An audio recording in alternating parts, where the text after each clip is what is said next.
আজি আমি আলোচনা কৰিম অসমৰ বিভিন্ন কম্পিটিটিভ এক্সামত আহিব পৰা সম্ভাৱ্যমূলক সাধাৰণ জ্ঞানৰ অতি গুৰুত্বপূৰ্ণ প্ৰশ্ন উত্তৰ। গতিকে ভিডিঅ'টি শেষলৈ চাব বুলি আশা কৰিলোঁ। এতিয়া আমি আগবাঢ়িছোঁ আজি প্ৰথম প্ৰশ্নটিলৈ। প্ৰথম প্ৰশ্নটি আছিলে জিম্বাবুৱেৰ ৰাজধানী চহৰ কি?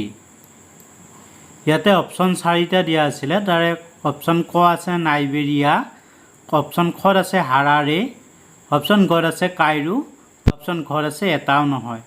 ইয়াৰে শুদ্ধ উত্তৰটি হৈছে অপশ্যন খ শুদ্ধ উত্তৰ হাৰাৰে। জিম্বাবুৱেৰ ৰাজধানী চহৰ হৈছে হাৰাৰে। এতিয়া আমি আগবাঢ়িছোঁ আজি আন এটি প্ৰশ্নলৈ।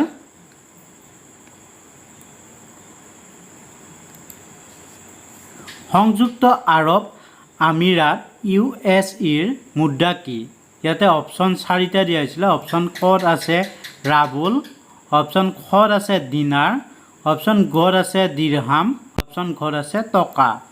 ইয়াৰে শুদ্ধ উত্তৰটি হৈছে অপশ্যন গ শুদ্ধ উত্তৰ দিৰহাম। দিৰহাম হৈছে সংযুক্ত আৰৱ আমিৰাত USAৰ মুদ্ৰা।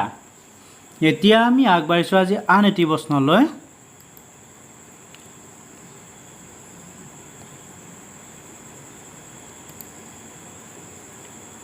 লক্ষ্মীনাথ বেজবৰুৱাৰ কবিতা অ মোৰ আপোনাৰ দেশ প্ৰথমে ক'ত প্ৰকাশিত হৈছিল? ইয়াতে অপশ্যন 4টা দিছিলে। অপশ্যন কত আছে বাঁহী, অপশ্যন খত আছে জোনাকী, অপশ্যন গত আছে অৰুণোদয়, অপশ্যন ঘত আছে এটাও নহয়। ইয়াৰে শুদ্ধ উত্তৰটি হৈছে অপশ্যন ক শুদ্ধ উত্তৰ বাঁহী। লক্ষ্মীনাথ বেজবৰুৱাৰ কবিতা অ মোৰ আপোনাৰ দেশ প্ৰথমে বাঁহীত প্ৰকাশিত হৈছিল। এতিয়া আমি আগবাঢ়িছোঁ আজি আন এটি প্ৰশ্নলৈ।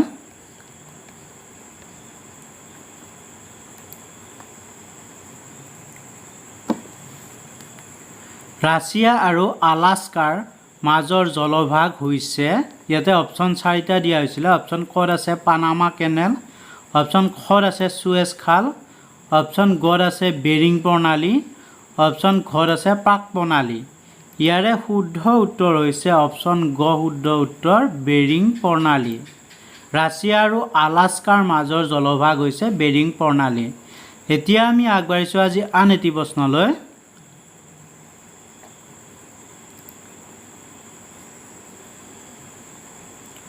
তলৰ কোনখন চহৰ সাগৰৰ পাৰত অৱস্থিত নহয়? ইয়াতে অপশ্যন 4টা দিছিলে। অপশ্যন কত আছে বেংগালুৰু, অপশ্যন খত আছে চেন্নাই, অপশ্যন গত আছে মুম্বাই, অপশ্যন ঘ আছে কোচিন। ইয়াৰে শুদ্ধ উত্তৰ হৈছে অপশ্যন ক শুদ্ধ উত্তৰ বেংগালুৰু। বেংগালুৰু চহৰখন সাগৰৰ পাৰত অৱস্থিত নহয়। এতিয়া আমি আগবাঢ়িছোঁ আজি আন এটি প্ৰশ্নলৈ।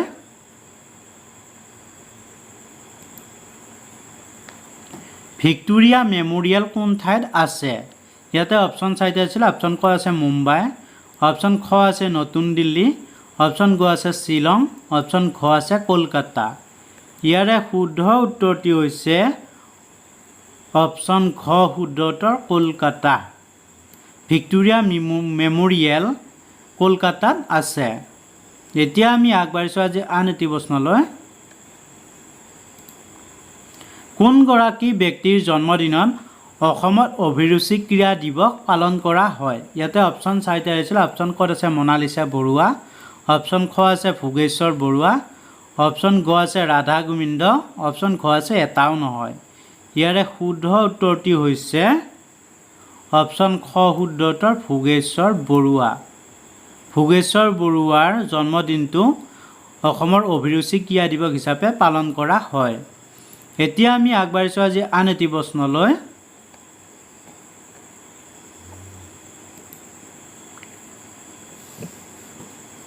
বেংকক কোনখন দেশৰ ৰাজধানী চহৰ? ইয়াতে অপশ্যন 4টা আছিলে। অপশ্যন ক আছে ফিলিপাইন, অপশ্যন খ আছে ইণ্ডোনেছিয়া, অপশ্যন গ আছে থাইলেণ্ড, অপশ্যন ঘ আছে জাপান। ইয়াৰে শুদ্ধ উত্তৰটি হৈছে অপশ্যন গ শুদ্ধ উত্তৰ থাইলেণ্ড। বেংকক থাইলেণ্ড দেশৰ ৰাজধানী চহৰ। বেংকক থাইলেণ্ডৰ ৰাজধানী চহৰ। এতিয়া আমি আগবাঢ়িছোঁ আজি আন এটি প্ৰশ্নলৈ।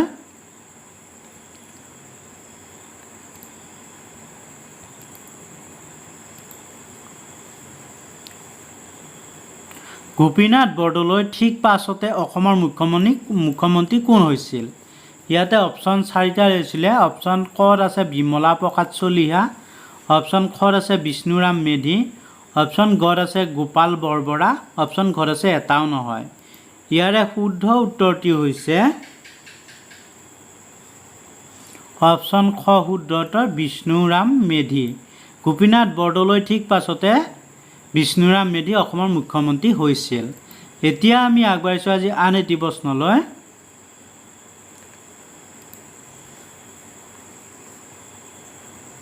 গৰমপানী অভয়াৰণ্য কোনখন জিলাত আছে? ইয়াতে অপশ্যন 4টা দিয়া হৈছিলে। অপশ্যন কত আছে কাৰ্বি আংলং, অপশ্যন খত আছে ধুবুৰী, অপশ্যন গত আছে লখিমপুৰ, অপশ্যন ঘত আছে এটাও নহয়। ইয়াৰে শুদ্ধ উত্তৰটি হৈছে অপশ্যন খ শুদ্ধ উত্তৰ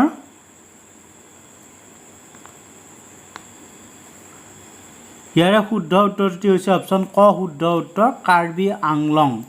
গৰমপানী অভয়াৰণ্য কাৰ্বি আংলং জিলাত আছে। এতিয়া আমি আগবাঢ়িছোঁ আজি আন এটি প্ৰশ্নলৈ।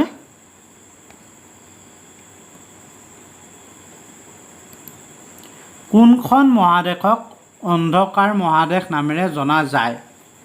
ইয়াতে অপশ্যন 4টা দিছিল। অপশ্যন ক আছে এছিয়া, অপশ্যন খ আছে ইউৰোপ, অপশ্যন গ আছে এণ্টাৰ্কটিকা, অপশ্যন ঘ আছে আফ্ৰিকা। ইয়াৰে শুদ্ধ উত্তৰটি হৈছে অপশ্যন ঘ শুদ্ধ উত্তৰ আফ্ৰিকা মহাদেশ। আফ্ৰিকা মহাদেশক অন্ধকাৰ মহাদেশ নামেৰে জনা যায়। এতিয়া আমি আগবাঢ়িছোঁ আজিৰ আন এটি প্ৰশ্নলৈ। অলিম্পিক পতাকাৰ হালধীয়া ৰংটোৱে কোনখন মহাদেশক প্ৰতিনিধিত্ব কৰে? ইয়াতে অপশ্যন 4টা দিয়া হৈছিলে। অপশ্যন ক আছে এছিয়া, অপশ্যন খ আছে ইউৰোপ, অপশ্যন গ আছে আফ্ৰিকা, অপশ্যন ঘ আছে আমেৰিকা। ইয়াৰে শুদ্ধ উত্তৰটি হৈছে অপশ্যন ক শুদ্ধ উত্তৰ এছিয়া। অলিম্পিক পতাকাৰ হালধীয়া ৰিংটোৱে এছিয়া মহাদেশক প্ৰতিনিধিত্ব কৰে। এতিয়া আমি আগবাঢ়িছোঁ আজি আন এটি প্ৰশ্নলৈ। ভাৰতৰ ৰাষ্ট্ৰীয় পতাকাখন কোনে ডিজাইন কৰিছিল? ইয়াতে অপশ্যন 4টা দিছিলে। অপশ্যন কত আছে সুভাষ চন্দ্ৰ বসু, অপশ্যন খত আছে পিংগলি ভেংকায়া, অপশ্যন গত আছে আম্বেদকাৰ, অপশ্যন ঘত আছে গান্ধী। ইয়াৰে শুদ্ধ উত্তৰটি হৈছে অপশ্যন খ শুদ্ধ উত্তৰ পিংগলি ভেংকায়া। ভাৰতৰ ৰাষ্ট্ৰীয় পতাকাখন পিংগলি ভেংকায়াই ডিজাইন কৰিছিল। এতিয়া আমি আগবাঢ়িছোঁ আজি আন এটি প্ৰশ্নলৈ। ষ্টেট বেংক অফ ইণ্ডিয়াক আগতে কি নামেৰে জনা গৈছিল? ইয়াতে অপশ্যন 4টা দিয়া হৈছিলে। অপশ্যন এত আছে imperial bank of India, option বিত আছে সিন্ডিকেট বেংক, অপশ্যন চিত আছে বেংক অফ হিন্দুস্তান, অপশ্যন ডিত আছে কোঅপাৰেটিভ বেংক। ইয়াৰে শুদ্ধ উত্তৰটি হৈছে অপশ্যন এ শুদ্ধ উত্তৰ imperial bank of India. State bank of ইণ্ডিয়াক আগতে আমি ইম্পেৰিয়েল বেংক অফ ইণ্ডিয়া নামেৰে জানিছিলোঁ। এতিয়া আমি আগবাঢ়িছোঁ আজি আন এটি প্ৰশ্নলৈ।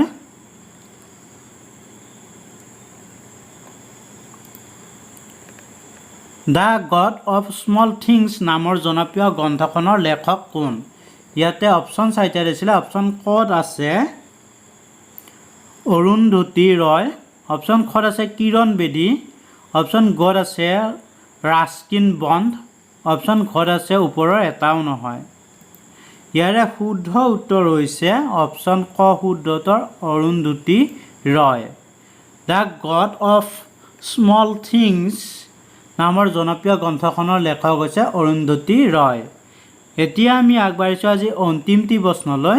অন্তিমটি প্ৰশ্নত আছিলে কোনটো উৎসৱত পূবৰ মহাকুম্ভ নামেৰে জনা যায়? প্ৰশ্নটি আছিলে কোনটো উৎসৱক পূবৰ মহাকুম্ভ নামেৰে জনা যায়? ইয়াতে অপশ্যন 4টা দিয়া হৈছিলে। অপশ্যন কত আছে হৰ্ণবিল মেলা, অপশ্যন খত আছে বিহু, অপশ্যন গত আছে অম্বুবাচী মেলা, অপশ্যন ঘত আছে এটাও নহয়। ইয়াৰে শুদ্ধ উত্তৰটি হৈছে অপশ্যন গ শুদ্ধ উত্তৰ অম্বুবাচী মেলা। অম্বুবাচী মেলা বা উৎসৱক পূবৰ মহাকুম্ভ নামেৰে জনা যায়। বন্ধু বান্ধৱীসকল, আজি এই ভিডিঅ'টিৰ পৰা যদি উপকৃত হৈছে তেনেহ'লে প্লিজ বন্ধু বান্ধৱীলৈ শ্বেয়াৰ কৰিব, লগতে প্লিজ চেনেলটি ছাবস্ক্ৰাইব কৰিব, লগতে প্লিজ বেল আইকনটো দবাই থ'ব আগলৈ এনেকুৱা ভিডিঅ'সমূহ আগতীয়াকৈ পাই থাকিবৰ বাবে। ধন্যবাদ। জয় আই অসম। Thank U.